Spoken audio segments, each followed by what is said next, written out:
Dion Slow Cole, and this is our first project that we've done, and we create a view and a small image app that can go back and forth between and pulling down some arrays. You can see we have our resources folder, have everything in there, along with I use one of our images for to set up for our main view of everything.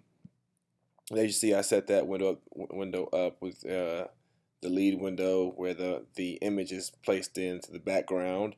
Also, you see we created a view which will hold everything to be displayed, and also a starting view, a starting label to go inside of our view.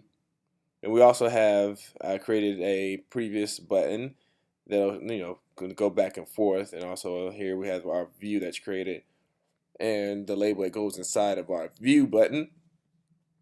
And also same thing, just kind of created the same exact, so be similar, and set the sides up, from where the left of this will be from the left side 60, and the same thing, so we kind of match up for our buttons, our next, and our views be kind of symmetrical when it shows up on our app. And also, we have our text view, which goes into our label that goes into our button, and we have our file that sets up and pulls from our second JS file, and everything that shows up down here in our second JS file. We have the name of our arrays. I did mine on the 7 dwarfs. So you see Happy, Doc, Sneezy, Dopey, Sleepy, Grumpy, and Bashful. And here we create our function that's going to pull our array and set them up, and also created kind of kept the same, so when it pops up in the same box, so there's not too much of a change going on. So kept everything the same here, and this is where our array text is going to pull in from down there and show up in our view.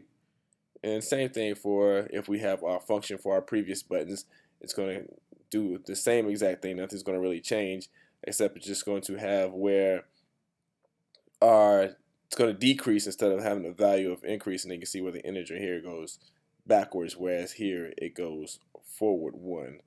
And then our event button, our event listeners, where we click on it for next and click on it for previous. And when we run the code,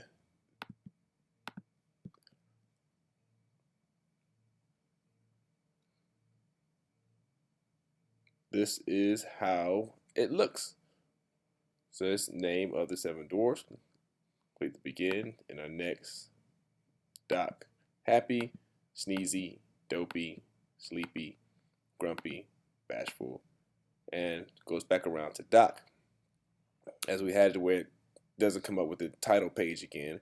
And previously it goes back to Happy, Doc, Bashful, Grumpy, Sleepy, Dopey, Sneezy, Happy, Doc, Bashful.